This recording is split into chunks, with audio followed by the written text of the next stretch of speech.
tá? Então, a gente vai falar agora daquilo que nos interessa, que é o processo de escrever textos. O que é um processo de escrever textos? Bom, a primeira coisa que você tem que saber é que eu escrevo para trocar informação com alguém, né? É uma atividade de interação e intercâmbio verbal com alguém.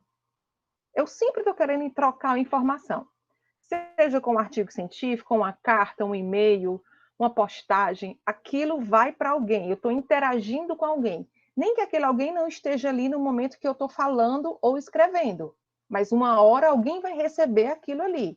Então, algum momento, alguém vai interagir com o que eu escrevi ou com o que eu falei. Né? 2. Escrever texto é uma atividade cooperativa, porque os sujeitos agem conjuntamente com a interpretação do sentido. Nós já falamos sobre isso. Texto é uma tríade, né?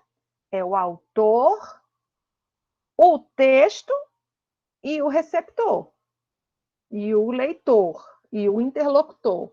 Então, eu tenho uma intenção, eu passo aquela intenção para um símbolo, para a língua, e a pessoa vai interpretar aquilo ali. Então, eu tenho que cooperar. Se eu não cooperar, se eu não transmitir, se eu não pensar no meu leitor ou no meu interlocutor, o que eu vou falar não vai fazer sentido. Então, eu não estou cooperando com ele. Tudo que eu falo, isso é muito importante vocês lembrarem. Tudo que eu escrevo, tudo que eu falo,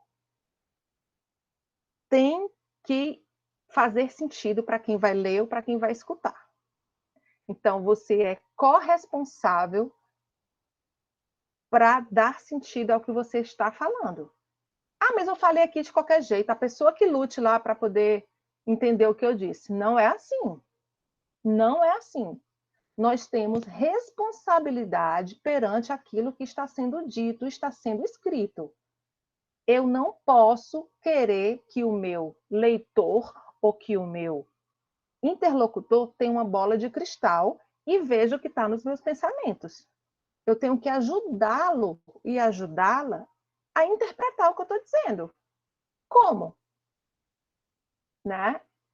Ajudando com a minha linguagem, dando todos os indícios linguísticos que são necessários. Tá bom? Até aí tudo bem, gente?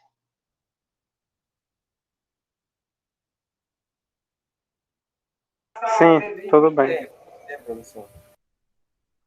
Perfeito. Outra coisa, o que é processo de escrever texto? Texto também é um processo, é uma atividade contextualizada, ou seja, ela é situada em algum momento, espaço ou evento cultural. Então, todo texto é um discurso, né? E o discurso ele não está solto no tempo, ele não. Todo discurso você tem que encaixar aquilo ali para quem disse, quando disse, para quem disse. Tá? Então, a gente tem que entender que é uma atividade contextualizada nesse sentido. Então, por exemplo,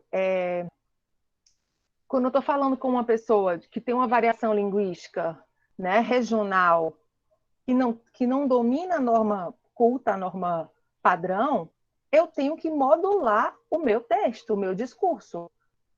Eu tenho que contextualizar, eu tenho que falar aquilo de modo outra pessoa de uma maneira mais fácil. Então, é um evento cultural contextualizado nesse sentido, porque eu estou me adequando ao espaço, estou me adequando ao momento, estou me adequando à cultura também, ao evento cultural. Então, cooperativa, interacional e contextual. Né? E, por último, a atividade de formar textos, de juntar palavras que tenham a unidade e sentido. Tá? Então, o processo de escrever textos é você formar textos maiores, é você juntar palavras. Kaline, o que é escrever? É juntar palavras. De qualquer jeito? Opa, opa, opa. Não, não, não. É uma forma, é quando você junta palavras de forma que essas palavras, quando elas estão juntas, elas têm uma unidade de sentido. Né? Elas têm você possa traduzir isso em alguma coisa. Ah, isso aí é um livro sobre isso. A pessoa falou isso, mas ela queria dizer aquilo. Então, é quando tudo que é dito, tudo que é escrito pode ser resumido em uma unidade de sentido. Tem uma temática, tem um tema ali por trás, né? Que está dando apoio àquilo que está sendo dito. É uma atividade orientada para orientada, ela precisa conter um tópico, como eu falei, um percurso textual e um ponto de chegada, né? Então, eu tenho um ponto de chegada, ou seja, eu tenho um objetivo com aquilo que eu vou dizer. Por exemplo, quando meu filho agora está da hora dele ligar o computador para ver a aula dele online e ele está com a guitarra na mão e eu vou lá e abro a porta do quarto dele e digo, você sabe que horas são? Né? Eu tenho o objetivo, o meu ponto de chegada é conceitualizá-lo, é criar um texto oral. Olha, você sabe que horas são? É hora de você deixar isso de lado e ligar o seu computador, porque você tem aula. Então, o meu ponto de partida é esse. Eu crio todo um percurso textual, oral, mostrando para ele que está atrasado, que ele deveria estar fazendo outra coisa, para poder eu convencê-lo daquilo. Mostrá-lo que ele tem uma responsabilidade de estar na aula na hora marcada. Então, ela é orientada. Todo texto tem um tópico e tem um objetivo. O que é que eu quero com isso que eu estou dizendo? Onde é que eu quero chegar com isso que eu estou escrevendo? Né? Que tem tudo a ver com isso que a gente está dizendo. Não existe dizer por dizer. Tudo tem uma intenção. Tá? Tem um tópico, tem um assunto e tem uma intenção por trás do assunto. E é uma atividade que envolve especificidades linguísticas e pragmáticas. Elementos pragmáticos determinam os linguísticos, que são as variações. Então, nessa atividade textual, ela pode conter elementos aí que são pragmáticos. O que é que quer dizer? Né? Que, como eu falei agora para o meu filho, esse exemplo que eu dei do meu filho, se eu falar assim, você sabe que horas são? Ele sabe que, pelo contexto, ele sabe que eu não estou perguntando para ele a hora. Ele sabe que o que eu estou dizendo aí, você sabe que horas são, quer dizer, você sabia que você não deveria estar fazendo o que você está fazendo agora? Né? Então, isso é um elemento pragmático. Eu usei dessa estrutura linguística para dizer outra coisa. Então, o texto ele também envolve essa coisa que não é dita, que não é que eu disse isso, mas a pessoa tem que ficar. Lembra que a gente falou sobre as estratégias de leitura, que a gente falou sobre as dicas e as pistas? Então, pragmatismo é isso, né? A pragmática é isso, é eu ler aquilo que está sendo dito no contexto, tá? Como se eu tivesse, já dei esse exemplo para vocês, se eu tivesse na sala de aula e dissesse, gente, alguém tem o controle do ar-condicionado? Vocês não iam dizer para mim, tenho, e ficar calado. Você ia dizer, tenho, professora, você quer que eu baixe? Você quer que está com calor? Né? Vocês iam associar isso automaticamente a um sentido, tá? Isso é especificidade linguística e pragmática. Até aí, tudo bem? Sim, professor, eu só tenho uma dúvida aqui. Pois não. Sobre esses elementos pragmáticos. Então, é tipo perceber algo implícito, como a senhora explicou na aula passada, algo que está escondido atrás da fala de quem, do autor. A pragmática, ela é isso, né? É o que tá, é o objetivo daquilo que você quer dizer. Porque nem tudo que é dito, ele tem aquele sentido. Às vezes, ele quer dizer outra coisa. Então, é isso, é um pouco mais do que isso, tá? A pragmática, ela envolve muitas outras coisas, mas para esse exemplo, essa explicação é suficiente, tá? Tá certo.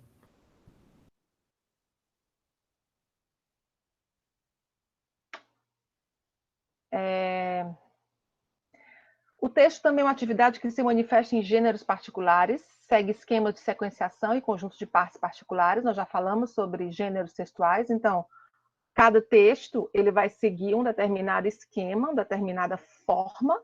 Se eu falar assim, gente, me escreva uma carta, você Se eu chegar aqui agora lendo algo né, você vai saber se é um poema, se é uma carta. Enfim, o texto ele envolve um tipo de esquema. Né? Como eu falei para vocês, se eu pedir para vocês para escrever um e-mail para o coordenador do curso de vocês, vocês sabem que aquilo ali tem um conjunto de partes. Você vai saudar o seu coordenador, né? Vai usar uma linguagem mais formal, porque você sabe que cada gênero segue uma particularidade, um formato, né? Todo gênero ele está dentro de uma caixinha. Alguns mais dentro da caixinha, outros menos. Mas você é capaz de dizer o que é o que pela forma como aquilo está sendo dito ou escrito. Texto também é uma atividade que retoma outros textos. Olha isso. Isso aqui nos interessa bastante. Falamos sobre paráfrase. Então,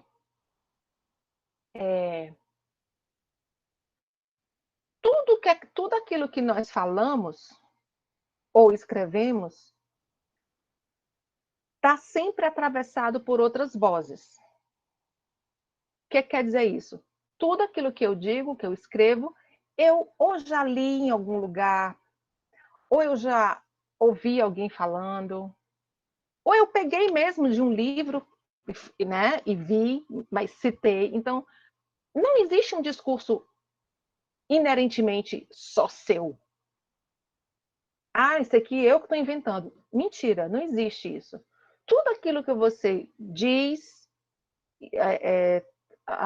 o seu discurso, ele é permeado de outras falas, de outros dizeres, de outros discursos que estão ali embutidos, tá? Então, isso tem tudo a ver com a nossa paráfrase, da nossa aula sobre paráfrase. E tudo bem o nosso discurso estar atravessado por outras vozes. Tem que estar. Né? Nós vivemos em sociedade. Os nossos discursos, discurso é um evento social, é uma ação social. Então, é claro que as vozes elas vão perpassar no discurso. O importante é como é que você vai fazer isso? Como é que você vai marcar outras vozes que estão no discurso? Como é que você vai dizer de novo aquilo né, que já foi dito? Claro que a gente está sempre dizendo com outras palavras, mas assim, eu estou falando em termos de texto acadêmico, tá? Atividade de interdependência com a leitura. Outra coisa, o texto, ele depende da leitura, gente. Por mais que a gente tenha uma enciclopédia na nossa mente, não existe isso, né? A gente sempre precisa se valer de outras fontes. Tudo aquilo que nós lemos, principalmente, né, tudo aquilo que nós escrevemos e falamos, principalmente estou falando aqui dentro do âmbito da academia, né, do gênero acadêmico. A leitura é a base de tudo. É pela leitura que eu vou embasar o meu argumento. É nessas outras vozes que eu vou fortalecer a minha tese, o meu argumento, o que eu quero dizer, o que eu quero defender. Então, se você não tem leitura, você vai ter muita dificuldade para conceber um discurso, tá? E escrevemos para sermos lidos, não há solidão. Eu acho bonitinho quando a Irandé Antunes fala disso, né? Ela diz que a escrita, por mais que ela seja um ato aparentemente solitário, ela não é solitário, porque alguém vai estar lendo aquele texto. Então a gente escreve para outra pessoa, né? A gente escreve sempre pensando que alguém vai ler aquilo ali. E é muito importante, tá? Escrita pressupõe uma leitura de alguém. Então você nunca deve achar que aquele texto que você está escrevendo ninguém vai ler. Então você sempre tem que perguntar: será que isso que eu estou escrevendo alguém consegue entender? Sem voltar 1000 vezes para o mesmo parágrafo, sem reler. Gente, o texto, ele é como se fosse assim, ele é uma dança. Texto, você escreve, a leitura, ela tem que ser fluida. fluida, você tem que ler sem dar tropeço. Imagina você caminhar numa calçada cheia de pedras. Pedras maiores, pedras menores. Aí você começa a caminhar e você tem uma topada. Aí você para. Aí você volta. Aí você caminha, caminha e tem uma topada. Aí você começa... É essa a sensação de quem lê um texto que não é fluido. Você está o tempo todo sendo bloqueado por inconsistências na superficialidade do texto. Então, você tem que pensar naquele que vai percorrer a calçada. Ou seja, tem que pensar naquele que vai ler o seu texto. Será que ele vai levar muitas topadas? Dar vários tropeços? Ou ele vai caminhar livremente sobre a calçada que você está colocando ali para essa pessoa? Tá bom? Então, falamos aí de algumas características do texto, mas existem outras, né? O texto ele tem que ter coesão, tem que ter coerência, tem que ter informatividade e intertextualidade, tá?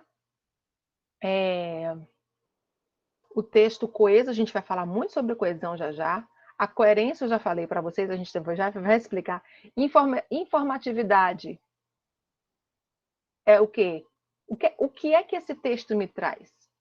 Então, tudo aquilo que você escreve ou fala tem que ter algum tipo de informação, né? O silêncio também é informação. Às vezes, o silêncio também é um texto, né? Se você me perguntar uma coisa e eu ficar calada, tem uma mensagem ali subliminar. Ou eu não quero falar, ou eu não estou legal, ou eu estou com raiva de você. Né? Então, até o não dito também tem uma informatividade. Tudo depende de como isso tá posto. Né? E uma intertextualidade. O que é isso? Todo texto ele pressupõe uma conversa com outros textos. Como eu já falei, um texto sempre conversa com outros. Não existe texto egoísta sozinho no mundo. Eu vou fazer um texto aqui sozinha, eu não vou citar ninguém, eu vou tirar tudo da minha cabeça. Boa sorte, você vai ser a primeira pessoa. Ainda digo mais, seu texto vai ser pobre. Porque os textos eles precisam estar intertextuais. Um texto conversando com o outro. Os textos eles dialogam entre si. Isso é que é intertextualidade. E a paráfrase está justamente aqui. Tá? Quando eu cito o texto de outra pessoa no meu texto, eu estou trazendo para dentro do meu texto o que outra pessoa escreveu. Um discurso de outras pessoas. Né? E isso é intertextual. Tá? Então, vamos agora para o termo texto, né? O que é texto? A palavra texto vem do termo em latim tecere, que significa construir, tecer. Em sua forma flexionada, texto também significava maneira de tecer, coisa tecida ou estrutura. Olha que lindo, gente. A própria etimologia de texto vem de tecido, de tecer. E ao longo dos anos, a palavra adquiriu o sentido de tecelagem, que também, né, teve o sentido de estruturação de palavras ou composição literária. O fato é que, se vocês olharem aqui, eu fiz questão de colocar isso bem grande para que vocês olhem, né? Quando eu pego isso tudo, isso aqui pode ser que seja uma roupa, um suéter, uma manta, eu não sei o que é isso. Eu fiz um recorte aqui. Isso num todo, ele tem algum sentido. Quando a gente está tecendo, ou costurando, ou bordando, isso no final ele vai ser alguma coisa, não vai?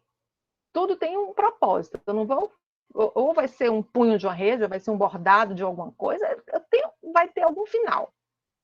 Mas eu vou juntando as partes para que ao final elas componham um todo.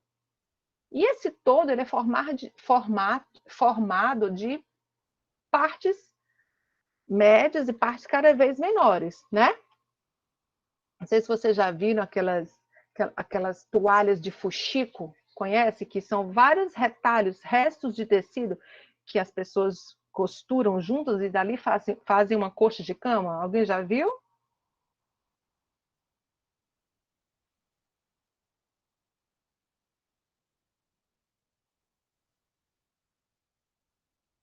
Alguém já viu? Eu não, professora. Ninguém aí conhece essa coxa de cama, mas enfim, vocês estão conseguindo acompanhar a metáfora do tecido, né? Dessa coisa de estar tecido, de estar entrelaçado. Então, gente, é como vocês estão vendo isso aqui, é como se cada pontinho desse fosse uma palavra. Ela está amarrada a outra palavra, que está amarrada a outra palavra. Estou juntando as palavras, juntando, que isso aqui depois, ó, forma uma parte maior, tá vendo? Pode ser uma oração, que depois forma uma parte maior, que pode ser uma linha dessa, pode ser um parágrafo. O fato é que eu preciso das unidades menores para que elas se juntem e formem unidades maiores. Digamos que eu dou esse ponto aqui, aí eu dou esse ponto aqui, aí de uma hora para outra esse ponto aqui, tá vendo onde é que está o mouse? Imagina que esse ponto aqui desse tecido, eu trago ele para cá e enrolo isso aqui várias vezes e depois eu trago ele para cá. Vai ficar esquisito. Ele vai ficar todo, só isso aqui de um jeito, só isso diferente. Então, coerência é quando tudo faz sentido. É quando eu olho e o todo faz sentido. E o todo só faz sentido porque as partes menores estão costuradas. Elas estão em alinho, elas estão alinhadas, elas fazem sentido. Vocês sabem que existem pontos de costura, existem tipos de ponto. Quem borda sabe disso. Então, eu estou dando um ponto aqui, fazendo um tecido. Na hora para outra, eu mudo para outro ponto, sai do que eu estava planejando. Então, eu gosto muito dessa metáfora do tecido para vocês entenderem o que é coesão e coerência. Então, vocês vão ter sempre, sempre, sempre que olhar para o texto de vocês, se afastar dele e dizer: a professora disse que o meu texto tem que ser um todo com sentido. Cada palavrinha dessa que eu coloquei é um ponto no tecido, que tem que estar envolvido, tem que estar costurado, uma palavra com a outra tem que fazer sentido. As palavras não podem estar soltas, né? Porque senão o todo não faz sentido. Lembram daquela frase que eu falei para vocês? Fui para a praia, mas estava chovendo e por isso eu decidi ficar. Aí você me pergunta, Kaline, aí eu pergunto para você, gente, isso tem coesão? Eu coloquei aí algumas palavras para poder amarrar, né? Mas e por isso, só que não tem sentido no todo. Então ela não tem coerência, certo? Então a coerência precisa da coesão. Mas nem tudo que tem coesão tem coerência.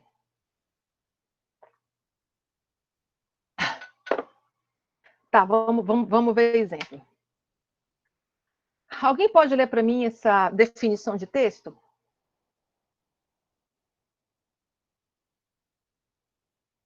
Eu posso.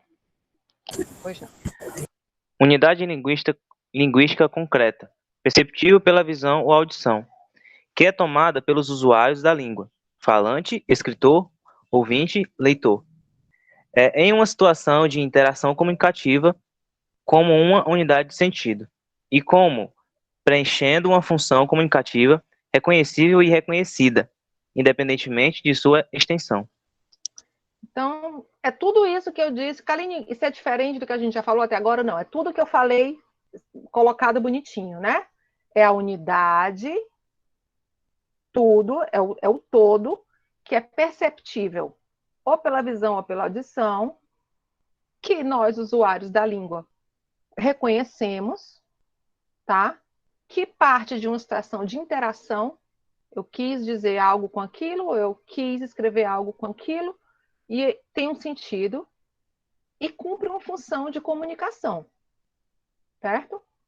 Independente da sua extensão. Se for uma tese, 300 páginas, ela cumpre sua função de comunicação, tá? Porque é uma tese e ela tem que ter, sabe-se que a tese tem que ser extensa, não tão extensa, dei até um exemplo exagerado. Mas, enfim, para que vocês voltem aqui para o que é texto. Eu queria agora que alguém lesse, eu queria 2 pessoas para ler, porque são 2 pessoas conversando. E aí, uma lê um travessão e a outra lê a outra. Pode ser? Pode, eu Então, me... esse texto, ótimo. Você é o Jaime. Jaime. Quem vai ler com o Jaime? Edilson, pode ler com ele. Quem? Edilson. Edilson. Então, vamos lá. Jaime, começa. Em código, Fernando Sabino. Leia aí e começa a primeira frase. Fui chamado ao telefone, era o chefe de escritório do meu irmão. Recebi de Belo Horizonte. Não. A pessoa está dizendo, fui chamado ao telefone, era o chefe do escritório do meu irmão. Aí o chefe fala. Cadê o chefe? Vamos lá, é o Edilson. Recebi de Belo Horizonte um recado dele para o senhor. É uma mensagem meio esquisita, com vários itens. Convém tomar nota. O senhor tem um lápis aí? Tenho, pode começar. Então lá vai. Primeiro, minha mãe precisa de uma nora. Precisa de quê? De uma nora. Que história é essa? Eu estou dizendo ao senhor que é um recado meio esquisito. Posso continuar? Continue. Segundo, pobre vive de teimoso. Terceiro, não chora. Morena, que eu volto. Isso é alguma brincadeira? Não é não. Estou repetindo o que ele escreveu. Tem mais. Quarto, sou amarelo, mas não opilado. Tomou nota? Mas não opilado. Repete, tomando nota. Que diabo ele pretende com isso? Não sei, não, senhor. Mandou transmitir o recado. Estou transmitindo. Mas você há de concordar comigo que é um recado meio esquisito. Foi o que foi o que eu preveni ao senhor. E tem mais. Quinto, não sou Colgate, mas ando, Colgate, mas ando na boca de muita gente. Sexto, poeira é minha penicilina. Sétimo, carona, sou de saia. Oitavo, Chega, protestei, estupefato. Não vou ficar aqui tomando nota disso, feito idiota. deve ser carta em código ou coisa parecida. E ele vacilou. Estou dizendo ao senhor que também não entendi. Mas enfim, posso continuar? Continua, falta muito? Não, estou acabando. São 12. Oitavo, vou mas volto.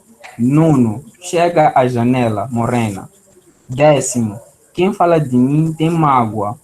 11º, não sou pipoca, mas também dou meus pulinhos. Não tem dúvida, ficou maluco. Maluco, não digo, mas como o senhor mesmo disse, a gente até fica com ar meio idiota. Está acabando, só falta um. 12º, Deus, eu e Rocha. Que rocha? Não sei, é capaz de ser uma assinatura. Meu irmão não se chama Rocha, essa é boa. É, mas foi o que ele mandou. Isso foi. Desliguei atônito, fui até refrescar o rosto com água, para poder pensar melhor. Só então me lembrei. Havia me encomendado uma crônica sobre essas frases que os motoristas costumam pintar, como lema, à frente dos caminhões. Meu irmão, que é engenheiro e viaja sempre pelo interior fiscalizando obras, prometeu ajudar-me, recolhendo em suas andanças farto e variado material. E ele viajou. O tempo passou. Acabei me esquecendo completamente o trato, na suposição de que o mesmo lhe acontecera. Agora, o material ali estava. Era só fazer a crônica. Deus, eu e o Rocha. tudo explicado. Rocha era o motorista, Deus era Deus mesmo e eu, o caminhão. E aí, gente? Isso é um conto, uma crônica, sei lá, de Fernando Sabino, né? É uma crônica, na verdade, porque fala de um evento, ele está falando de um evento que eu não sei se foi inspirado em fatos reais, mas o que eu achei interessante nesse texto foi que a gente passa um tempão, antes dessa página, a gente fica um tempão sem entender as partes, né? Você fica o tempo inteiro querendo dar sentido ao todo.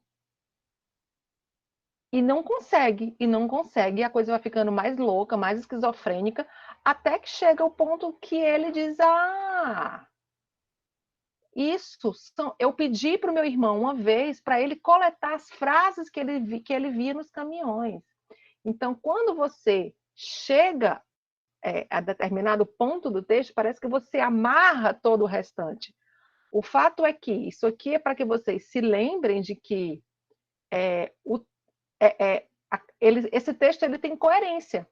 Até aqui ele não tem coerência, porque você não entende. Ele não faz sentido.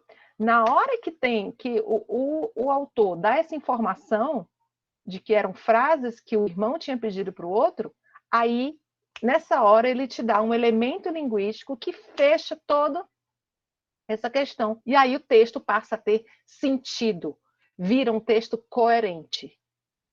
Ok? Gostaram do texto? Sim. Muito legal, gostei. Que legal. Então vamos lá. Então agora vamos falar de coerência. Então coerência, gente, é isso, como eu estou falando, né? É o que faz com que o texto faça sentido para os usuários, devendo, portanto, ser entendida como um princípio de interpretabilidade. Então, o texto coerente é aquele texto que tem interpretabilidade. O que é isso, professora? É um texto que pode ser interpretado. É um texto que eu consigo, por mais que ele esteja enigmático, simbólico, não importa. No final, alguém tem que conseguir interpretar aquele texto. Tá? Se ele tiver interpretabilidade, ele tem coerência. Então, é o sentido do texto estabelecido pelo leitor com base em seu conhecimento de mundo e com base nas pistas e sinalizações deixadas pelo autor do próprio texto. Então, essa interpretabilidade, quem dá é quem está ouvindo ou quem está lendo. Por exemplo, eu não sei como é que é nos países dos meninos que estão aqui, né? Dos estrangeiros. Eu não sei se lá vocês também têm esse costume dos caminhões, os motoristas colocarem essas frases escritas nos caminhões. Isso também é algo que se faz? Alguém pode dar algum depoimento sobre isso? Sim, eu E, posso dizer que, pelo menos na Guiné, os caminhoneiros têm também essa maneira de colocar frases nos caminhões. Às vezes é uma referência da Bíblia, outras vezes posso dizer uma frase pessoal. Assim, eles colocam isso para deixar um tipo de mensagem no caminhão. Eu acho que só eles entendem, né? Mas, assim, é verdade, assim, costumam fazer isso. pois é, então aqui no Brasil isso é muito comum. Eles fazem isso até para poder criar uma certa intimidade com o caminhão, né? Tem uns que escrevem os nomes dos filhos no caminhão. A gente vê de tudo escrito em caminhão. Professor, Oi. tipo assim, Deus é amor, Deus é fiel. Isso. Então tudo bem, que bom que vocês conseguiram recuperar isso. Mas agora, num campo hipotético, digamos que lá no país de vocês isso não fosse permitido, que isso não existisse, que os caminhões eram apenas caminhões pintados de uma cor única com a placa, que os motoristas não tivessem esse hábito de escrever frases em seus caminhões. Vocês iam ter um pouco mais de dificuldade em captar o sentido desse texto. A gente ia ter que explicar, olha, porque aqui no Brasil, não. Então, esse elemento da interpretabilidade ele ia ficar prejudicado se vocês não conseguissem recuperar isso no na enciclopédia de vocês, né? Então, coesão. E a coesão, Karine, o que é que é? Ah, coesão é massa. Então, coerência, tudo bem? Coerência é o todo. Coerência é o todo, né? Vocês viram que tem que ter tudo isso. E a coesão? Bom, coesão e coerência, elas andam assim, ó. São irmãs gêmeas, digamos, né? Porque às vezes uma depende da outra, onde tem uma não tem a, onde tem uma tem a outra, mas às vezes onde tem uma não tem a outra. Tá? A gente vai ver. Mas coesão é isso aqui, ó. Opa.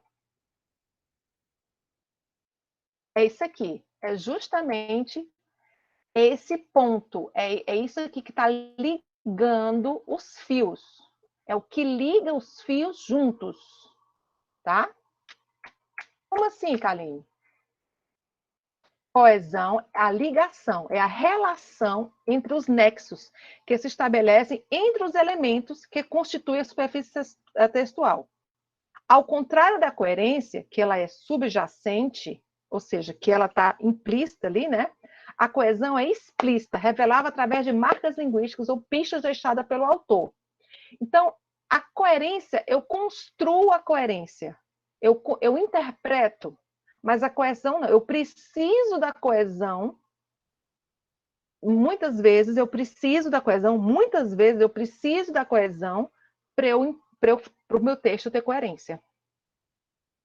No caso, eu falar assim, fui para a praia, mas estava chovendo, por isso eu voltei.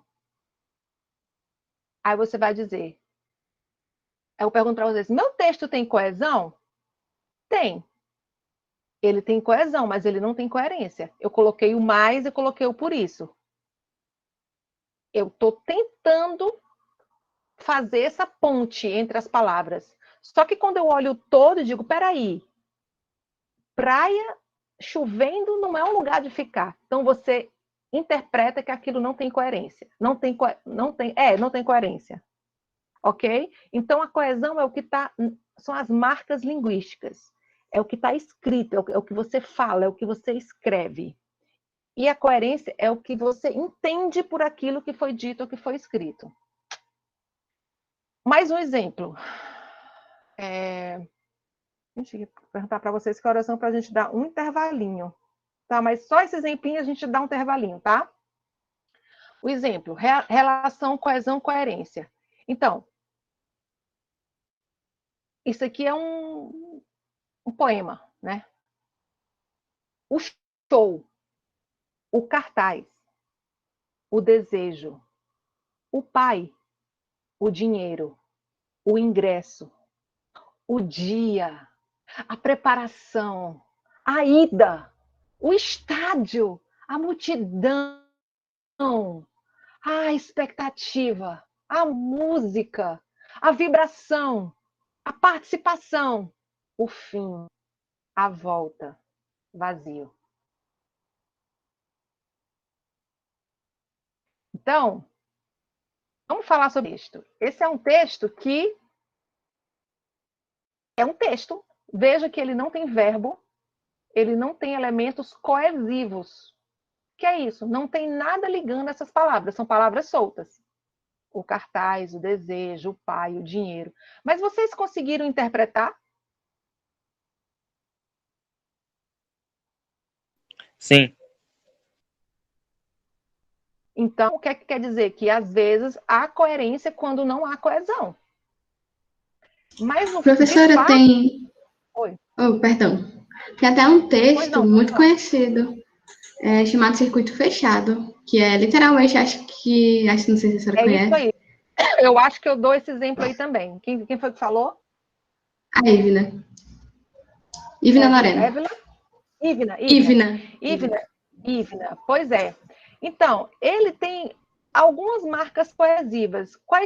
O que é que dá coerência a esse texto? Se ele não tem verbo, se ele não tem conjunção, se ele não tem preposição, se ele não tem nada ligando as palavras. É a sequência, não? Sequência de palavras. A sequência do sentido das palavras. Se eu trouxer aqui o fim para cá, Aí ele vai quebrar a coerência. Então, não é que não tem coesão, ele tem coesão. Só que a coesão que tem aí é a sequência semântica.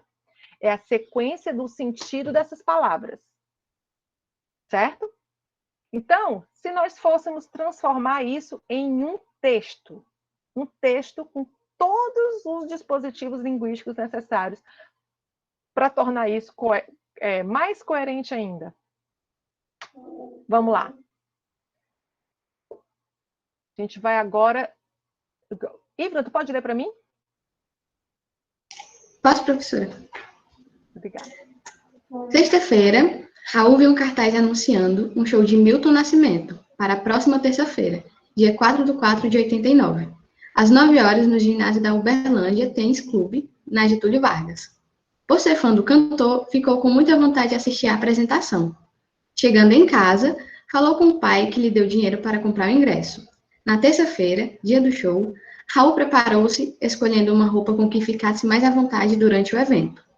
Foi para o UTC com um grupo de amigos. Lá havia uma multidão em grande expectativa, aguardando o início do espetáculo, que começou com meia hora de atraso, mas valeu a pena. A música era da melhor qualidade, fazendo todos vibrarem e participarem do show. Após o final, Raul voltou para casa com um vazio no peito pela ausência de todo aquele som, de toda aquela alegria contagiante. Então, agora nós temos a explicitação da ordenação temporal. Aqui, a ordenação temporal, ela foi feita apenas pela sequência semântica. A sequência semântica e a gente construiu uma narrativa só com essas palavras. Né? Aí, só que aqui você não sabe quando... Você sabe que antes do show há um desejo de ir para o show. Você sabe que aqui tem uma sequência, está numa ordem. Mas isso não está posto. E aqui a gente explicitou isso com tudo isso que está sublinhado, são elementos coesivos para irem amarrando as partes do texto e dar uma ordenação temporal. Existem outros tipos de elementos coesivos. A gente vai só focar, por hora, nos coesivos de temporalidade, tá? Então, sexta-feira, aí vai, né? Próxima terça, chegando em casa, na terça-feira, dia do show, foi, aí ele vai dando a sequência. Lá havia uma multidão, começou com meia hora de atraso, após o final. Então, veja que, para ele ir dando essa ordenação temporal, ele precisou se valer de elementos que marcassem o tempo. Dia da semana, né? Aí marcando a ação de chegar em casa. Aqui, o advérbio, né, de lugar, lá havia uma multidão. Então, ele vai narrando isso e colocando alguns elementos de tempo e de espaço. Chegando em casa, falou com o pai, depois lá havia uma multidão. Então, ele vai dizendo, isso aqui aconteceu aqui, isso aqui aconteceu acolá. E vai criando essa ordenação temporal. Então, o texto ainda é coerente? É muito coerente. Só que ele precisou, para ele transformar em um texto, né, desse tipo, dessa natureza, precisou se valer de alguns elementos coesivos. Tá? Eu vou dar um tempinho aqui para a gente dar uns 10 minutinhos de break, tá, gente? E aí eu já volto para poder a gente continuar nossa aula sobre coesão e coerência. Tá bom?